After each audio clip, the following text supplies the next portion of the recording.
I work at Duffel, as we talked about. Duffel are trying to make selling travel effortless. So they work in the travel industry, and a lot of their value proposition is trying to deal with a lot of the complexity that's in the travel industry for you. Okay, so you connect with us, we talk to all of the airlines for you, and remove a lot of the complexity that's involved in that. And the travel industry is kind of like a really interesting space for lots of reasons. So 1914 was the very first commercial flight. The world's first commercial flight was flown in 1914. This is what the plane looked like. It had a cruising altitude of like 15 meters above the ground, which is 50 feet in old money. It went from St. Petersburg in Florida to Tampa, which is something like 17 miles, right? And I had to stop once along the way to tune the engine. So needless to say, it was a roaring success, right? It landed to like a crowd of 2,000 people kind of thing, because it was quite an innovation at the time. And obviously, technology progressed. The technology that went into the planes got better and safer and bigger, and the popularity of it just grew and grew. So by the 1950s, clicker not working. Neither's that. There we go.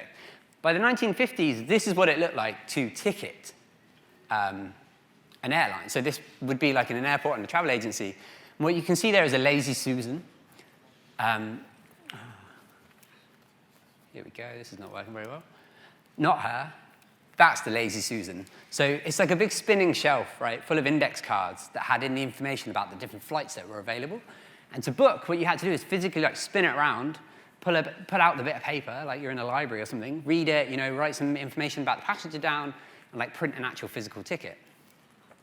And all that means is that this Susan definitely was not lazy, because that whole process took about an hour and a half just to ticket one person.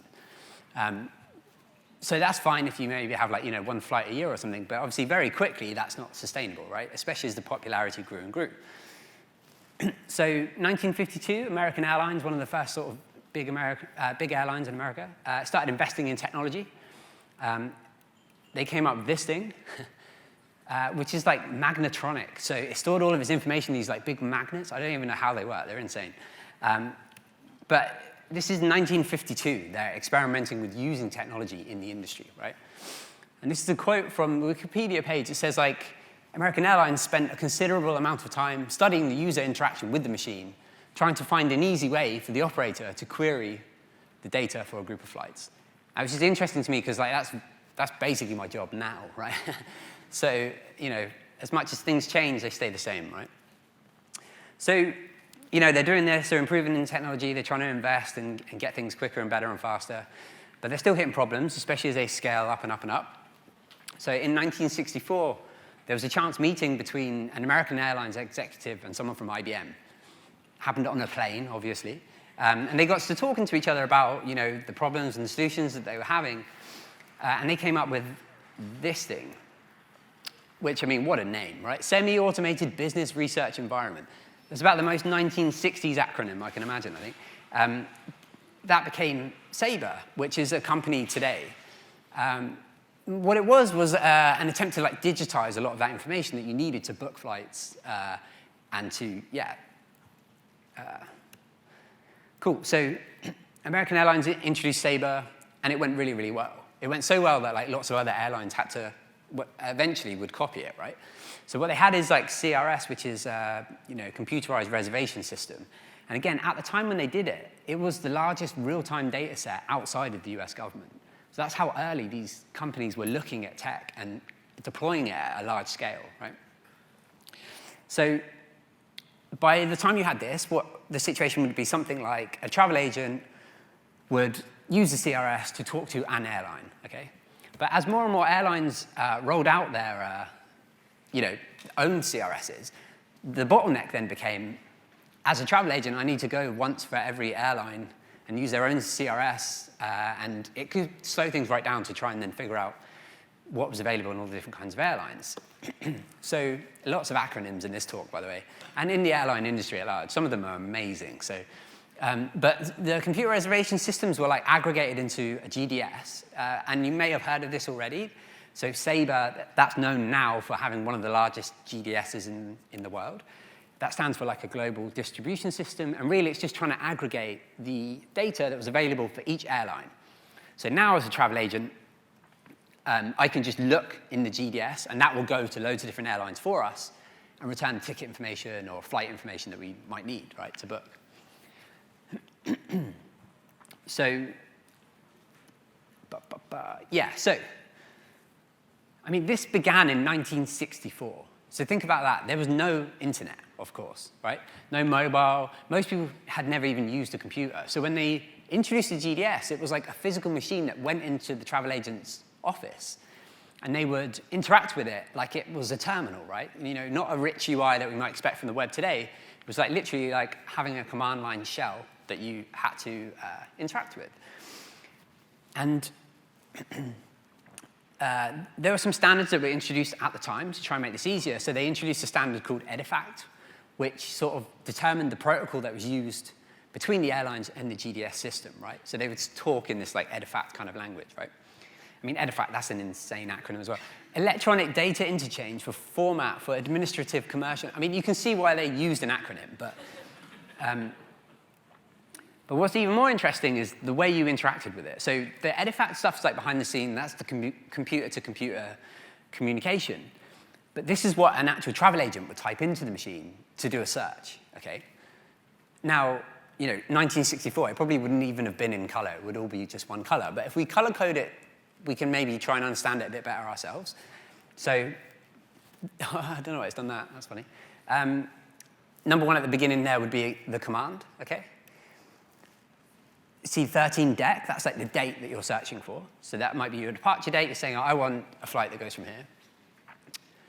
Then you have origin airport.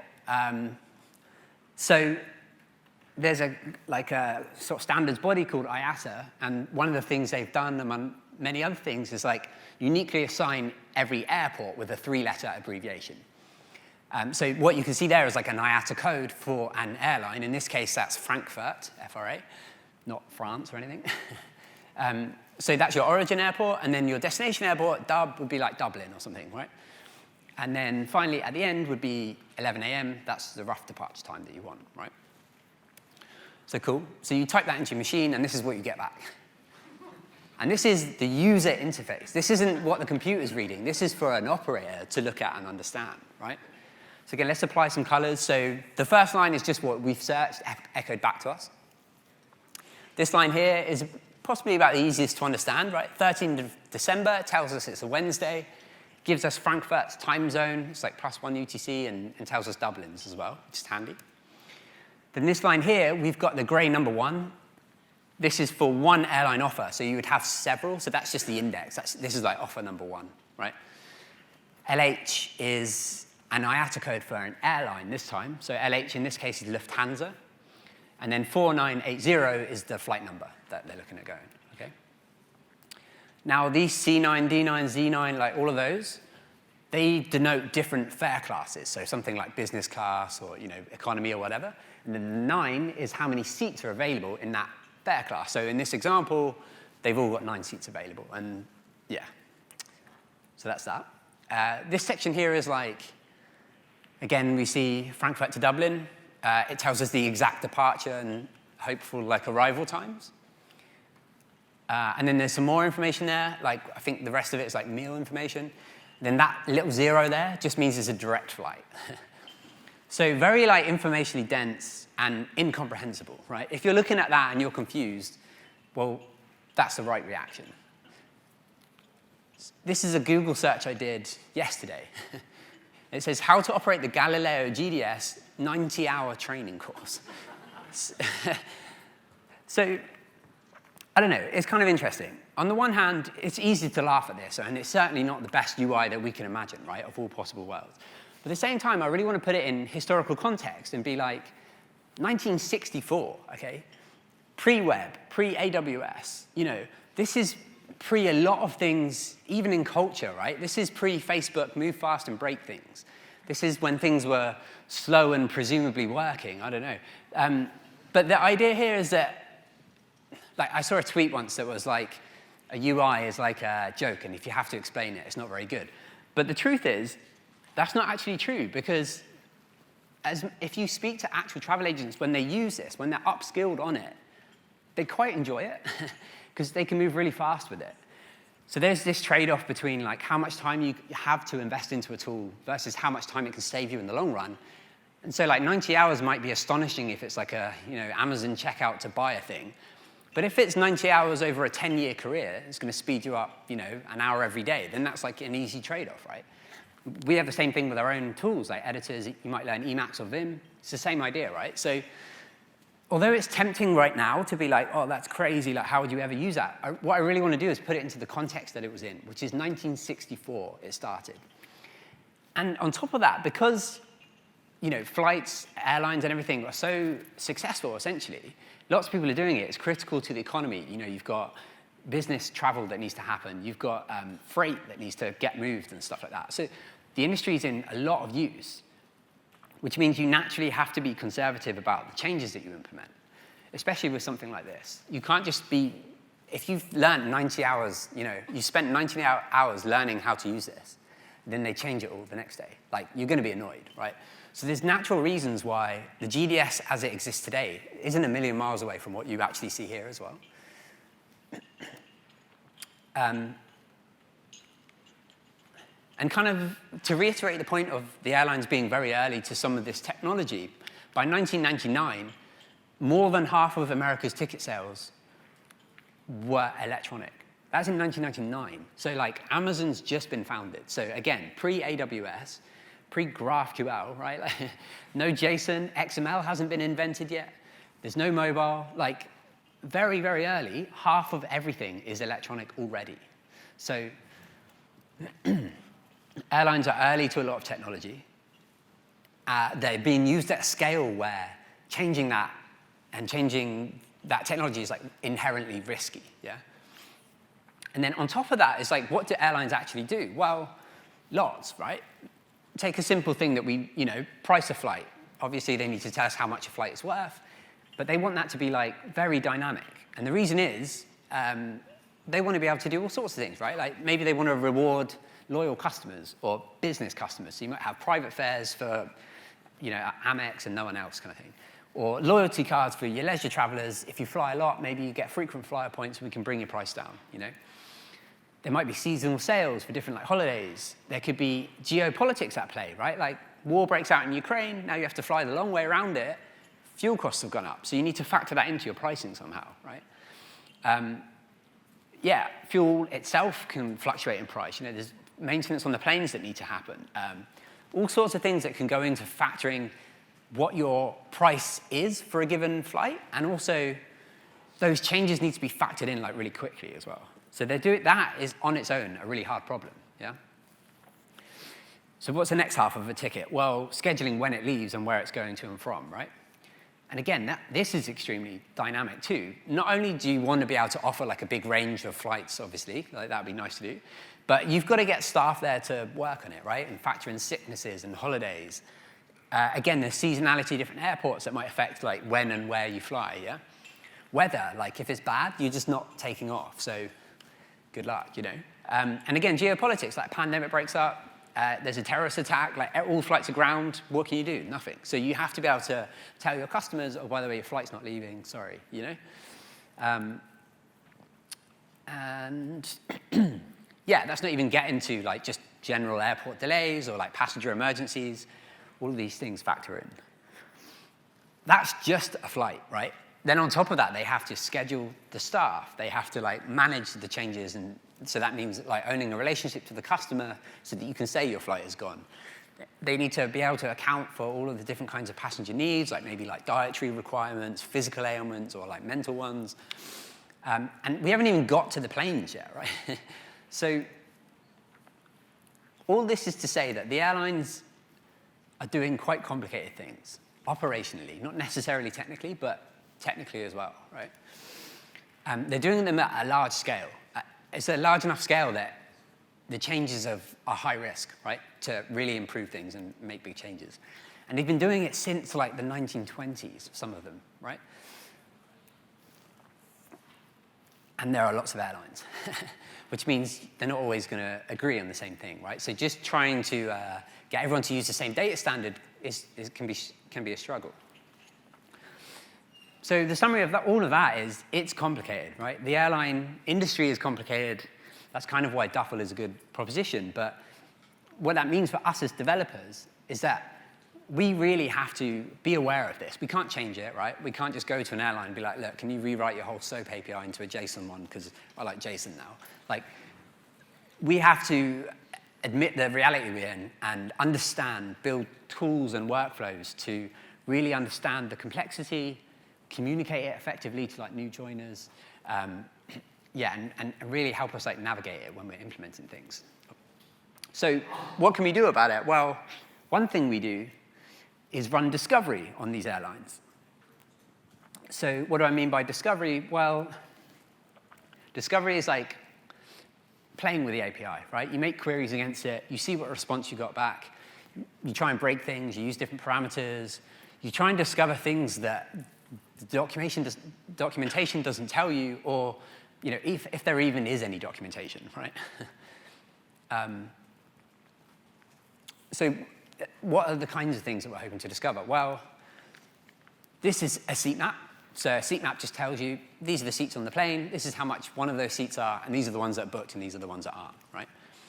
But what you might notice here is there's no row 13 in this seat map. There's no reason for there not to be a row 13. There is a 13th row. It's just labeled 14 for some reason. So if you went in with the assumption that, numbers go up and they increment by 1 each time, you're going to be wrong, right? And this is something that isn't likely to show up in any sort of documentation, okay? And there's more. So you might also think that seat letters follow the alphabet because, that's why we use the alphabet, right? No, this seat map right here has H, J, K. So it just misses out I completely because, why not? And finally, you might think that a plane's kind of like a grid, right? So if you've got a column, you would expect the same letters to be in columns kind of thing. But you can see here we've got a C behind a B because, yeah. So a colleague of mine actually wrote a really good blog about this with lots of other falsehoods you might believe about seat maps. I thoroughly recommend checking it out. But the point is, the industry's full of these little things that we have to discover. It's no good blaming the airlines, and really it's not their fault. They do some really complicated things, and they've been doing it for a long while. They're getting frustrated with it isn't the way, right? So we run discovery on it, and this is the tool that we've started using to run that discovery. So previously we've used a tool called Pour, similar to Postman or something, to help do requests. But Livebook's helped us achieve a few more things that wouldn't necessarily be possible otherwise.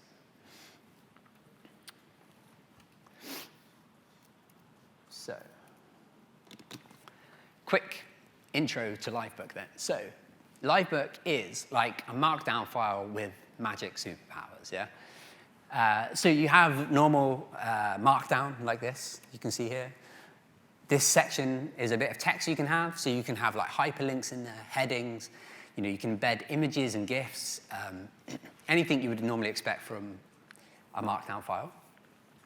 You can have mermaid.js diagrams, which is really powerful as well. So you can map out a whole flow. But then you get these things here, and these are called Elixir cells or blocks, okay? And they let you write any Elixir code within those and then execute it. And then you see the output printed below, right?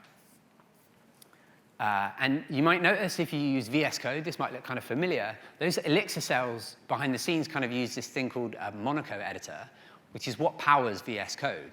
So a lot of the keyboard shortcuts are the same in those Elixir cells. And that turns out to be really nice. You get things like autocomplete. Yeah, you can see it here. It's telling you what functions are kind of available, which is super helpful.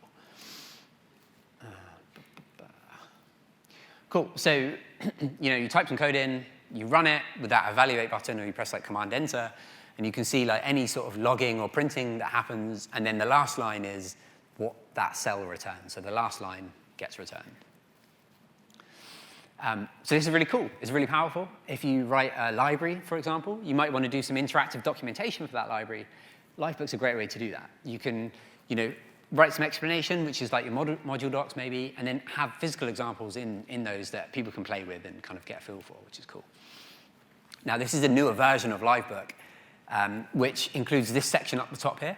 What that lets you do is run a bunch of setup for your Livebook, which means you can do things like include libraries. That section will get run like once for the whole Livebook.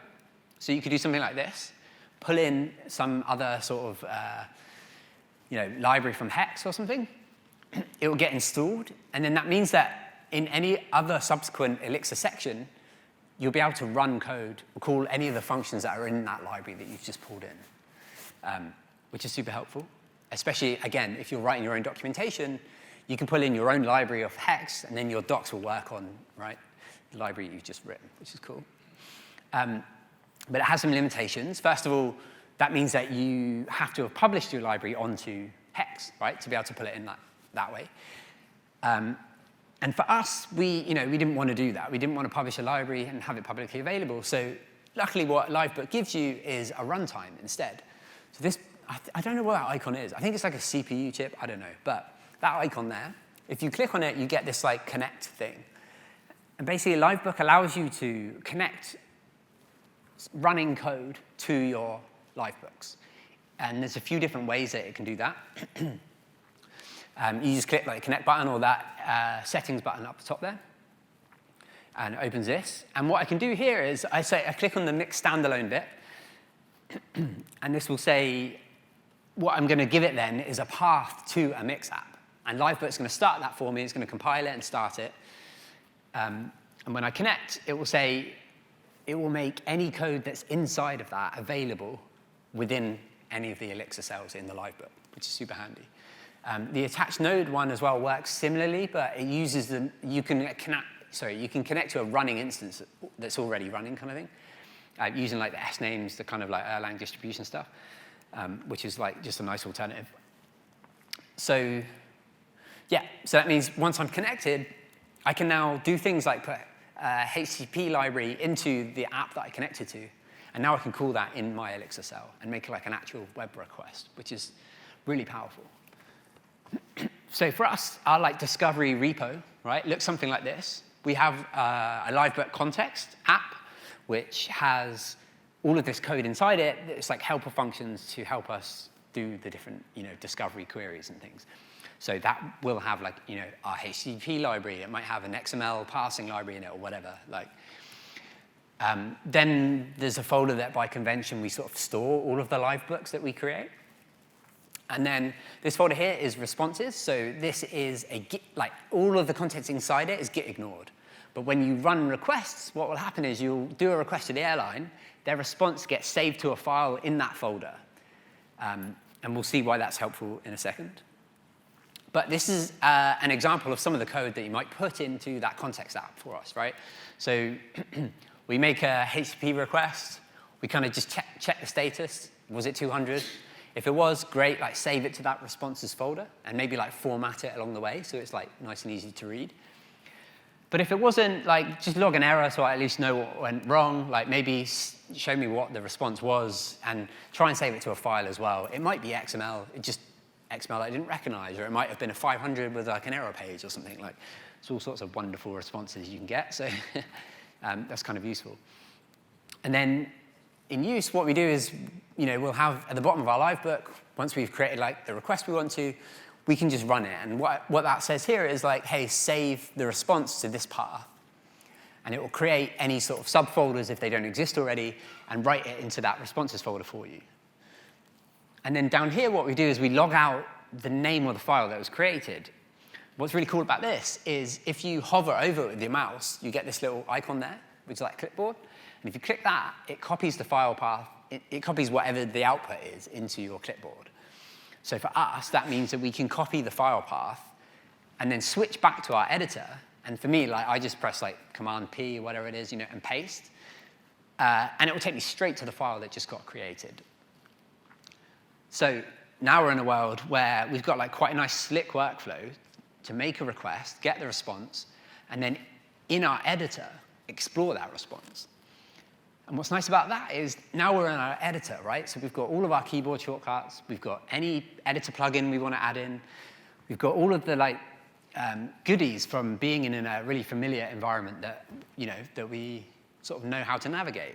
So an example of one that I use personally, a lot of the time what we're trying to do is string together different requests.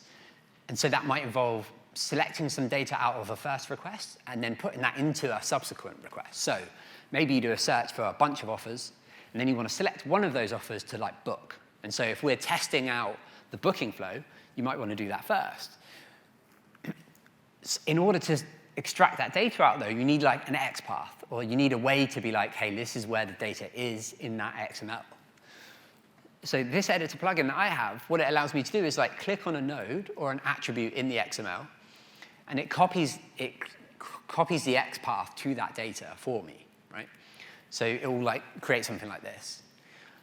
And then that means that I can then use that in my code or in my scoping document to really easily be hey, by the way, if you want the price of the offer, this is it. And if you want an error, it's going to be here. And if there's the passenger name, it will be in this section. And you get a really nice kind of slick workflow from being in your editor in that sense, which is cool. OK, another thing that we get from this kind of setup is the ability to have secrets, OK? In a really sort of developer-friendly way as well. So for example, and I'm not trying to rag on other tools, they all have their own use case and stuff, but the tool we had before, the way credentials would work is that you would give them to the third party, basically, and they would store them in the cloud or whatever, which can be fine, but it's obviously another bit of trust that you have to give, and you have to be OK, these are sometimes production credentials, right, to talk to the airline. You're a bit nervous about it, and if they get in data breaches or if they get hacked, then you're compromised as well, potentially. So, not the end of the world. We have to trust everyone at some point, but at the same time, if we can avoid it, it can be really helpful. And so with that Livebook context app, what we can do is we can, first of all, define some config. So I say, in my config, there's Spirit Airlines subscription key, for example. And then what I do is put that tuple after it. So the tuple here, what it's saying is GSM secret. So it's saying, hey, this secret is going to be stored on Google Secret Manager. So we use GCP. So it's in the cloud somewhere. There is going to be a secret there. It cast it to a string. So once you've got it, make sure it's a string. You could put integer there or something else if you wanted. And then that's the name of the key in the secret store, right? And then what we do is on application startup, we go and kind of pass our own config, find these tuples to figure out which secrets I need to go and get, and then go to Google Secret Manager, get that secret, and replace it. So we put it in the config. So kind of, again, skip over it. So we get all the secrets. We iterate over our own config here. We pattern match on those tuples that I just showed you. So if I'm saying here, if I see a Google Secret Manager of secret name or whatever, then get it from the secrets, OK? And I'm going to replace the tuple that was in the config with the actual secret value after it's been casted to some type, right? And by the way, if that secret isn't there, I can raise an error. So developers are mistyped the secret name, doesn't matter. I can be like, you didn't get it, check your working, which is cool. So we do that. We raise the error if it's gone, and then the application put in the result. So the upshot is that you can then have a module that's just fetches from the context the key. Yeah. And what that means is at rest, it's not really stored on your machine because we just load it in when you start up. So it's kind of trying to minimize the amount of time that secret is sort of not encrypted in a sense. Yeah, which is kind of slick. So that context app that we showed, that gives us the ability to house some shared functionality. Provides helper functions for different kinds of things. I think later versions of Elixir as well just got really powerful with cells that we can explore. So cells are ways of having reusable sections of Livebooks, basically, that you can define. So where that might be useful for us is we might be a lot of the scoping we want to do, you might do a search first, then book, and then try and change the order. or you might do a search and then book. And those are two different things that you're trying to scope out, but both of them use that search. So maybe you can make an Elixir cell in Livebook that does a search for a specific airline and reuse that in lots of different Livebooks. So what's been really cool about Livebook is seeing how it's been developed as more and more people are using it and the features that have been piling on from the core maintainers. It's been really fantastic, to be honest. Cool. So another thing we can do is generate templates. This one I got very excited about this. The point to realize about Livebooks is they're just markdown, right? So the one that I showed earlier with the the hyperlinks and stuff, this is, if you open your editor, you'll see the file that gets saved looks like this. So the Elixir code blocks are just backticked Elixir sections like this, okay?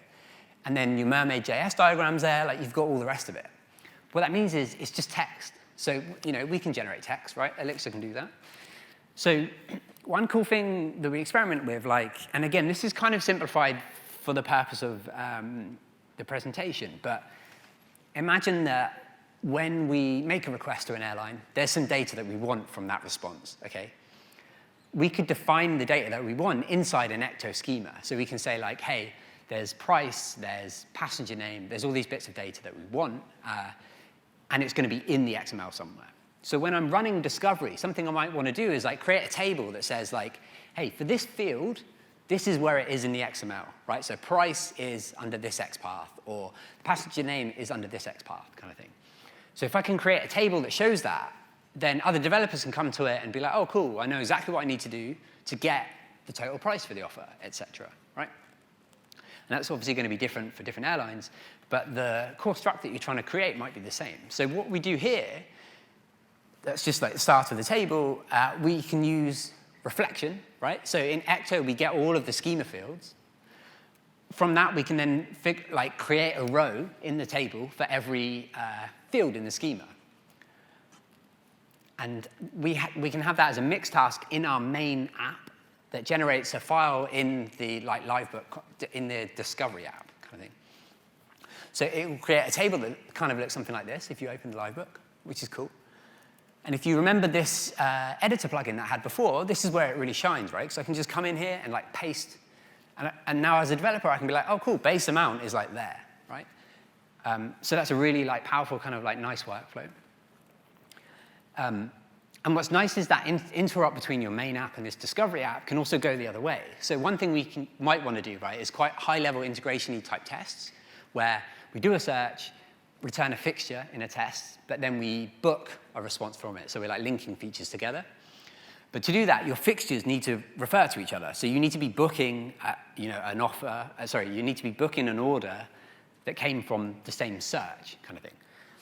And Livebook makes that really easy because we can have a Livebook that does the search, and we have a fixture, and then we can have a function that just exports that fixture to our main app, right? And then we can do the book manually, and then have that fixture be exported to our main app, which means you get, again, really nice kind of interop. And you have the ability to kind of re-record these fixtures whenever you want. So you could be like, oh, Lufthansa have told us they're changing their API. Let's make a new request, record that fixture, put it in your main app. Now run all of your tests. Does something break? Yes, cool. You can go and fix it. And if it doesn't, you can be like, OK, we're safe. So it's a really nice kind of slick workflow, which is pretty cool. Sweet. So summary then. So what we end up with is a Git-managed repo. And this turned out to be really super important for us as well. Again, the original tool we had didn't really have this functionality, but where we're in Git, we can diff. We've got PRs if we want them. We can look at what a developer's done. You can have, you make your own changes, and you're confident that you're not breaking someone else's workflow or something else they've done. You've got all those kind of goodies that we all know about. You've got rich documentation, which you can grep as well. So I can be like, oh, wait, do I need to use an airline proxy to speak to this airline or whatever? And I can just come here and look for that information, and it's there available. Yeah. We've got this idea of secrets that are kind of quite nice. We get responses in our editor, so in an environment that we're comfortable with, that we can explore with editor plugins and things. We can generate templates, and we can have fixtures as well, and we can re-record those fixtures. And it's all open source, right? So it's free. So yeah, in conclusion, big win for Livebook. And that's all.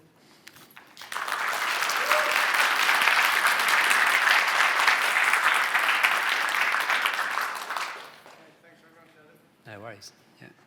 Is there any questions on that? You said it's a repository, so how do you deal, like, do you have pull requests to this? Like, are things rejected from it? Cool, yeah, I'll repeat the questions. I think we had a bit of a mic, but that's fine. So he was saying it's a Git repo. How are we dealing with it in terms of the workflow and stuff like that? Yeah, cool. Yeah, so we're kind of flexible with it. We've got lots of different disparate teams that are working on it. We do PRs, but not really to like detailed review it, more to share knowledge and just be like, hey, I've done this, look at this, isn't this funny, kind of thing. And what's quite nice as well is that the Livebook integration with GitHub has just got a lot better. So now GitHub renders Livebook files. They get a .livemd extension. It now renders them as Markdown, which means they're really nice to read sometimes. And if you go to the app and look at a diff, you can be like, oh, cool. It's like, you get a good sense of what's happening. So, yeah.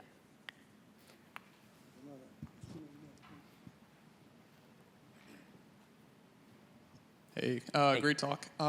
So if I'm an engineer and I want to use this tool, am I running all of this locally on my machine? I.e., like I've cloned your library locally and I'm running my own Livebook instance locally and pointing it at the mixed standalone path runtime config. Great question. So at the minute, yeah, because that was sort of what we were doing already with like Postman or whatever.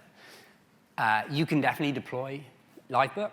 You could get it on Fly.io, or you can deploy it internally, which has some other nice things. The thing I was quite excited about was the desktop stuff. So it's coming soon. And the reason why that's kind of exciting is the ability for people that maybe not as technical to be able to like reuse or at least run a Livebook. So we might have product managers that are like maybe trying to discover and get a sense of how the API works, so they know what to do. If they can get there and run some functions, even if they don't necessarily understand exactly what's happening, that can be really, really handy. So I think the desktop thing I'm excited for, and we've looked at possibly deploying it. We don't quite need to yet, but yeah, it's a possibility, which is cool.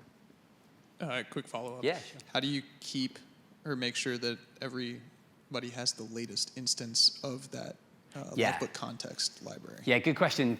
Again, there's been lots of updates to Livebook, and the process of installing it is a bit weird, sort of. Like, originally, we just cloned the whole Livebook repo inside of our repo, and that got a bit messy.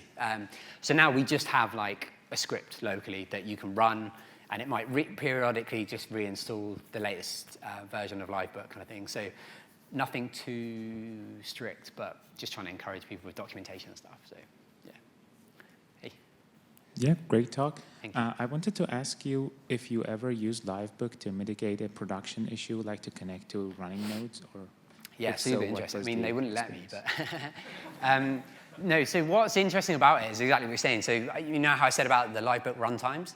So one of the things you can do is connect to a running Livebook instance. Sorry, a running Elixir app. You can connect to it, similar to how you would get like an IEX shell in like your prod app kind of thing. But what's interesting to me is that if you did it with Livebook, one, you have an editor UI to the stuff you're doing, which is great because then you can be like, go back and delete a line, right? Which you can't do in IEX. So in that sense, it's kind of simpler. And also, it got me thinking about like, hey, could you just have like predefined Livebooks where you connect to a running app and like, this is a run book of things you need to do when this happens or whatever. Now, obviously, connecting to a running app is like dangerous and you shouldn't do it ever or whatever. But you can be pragmatic, right? And it depends on your app and things. So personally, I haven't done it. It's definitely an option, and I've heard stories of people doing similar things. So yeah. Hey. All right. I was wondering whether you have experience with running XUnit tests in your Livebooks to assert that nothing changed, that everything is working as you expected it does.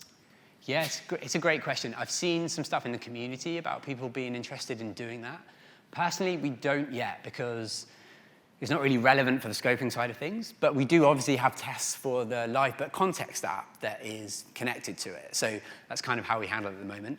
But I feel like it is possible to do because I remember reading bits here and there in the community, so I'm not quite sure. It'd be worth looking up, but yeah. All right, thank you. Yeah. Brilliant. Any other questions? Okay, thanks again, Adam. Thanks, everyone. Thank you.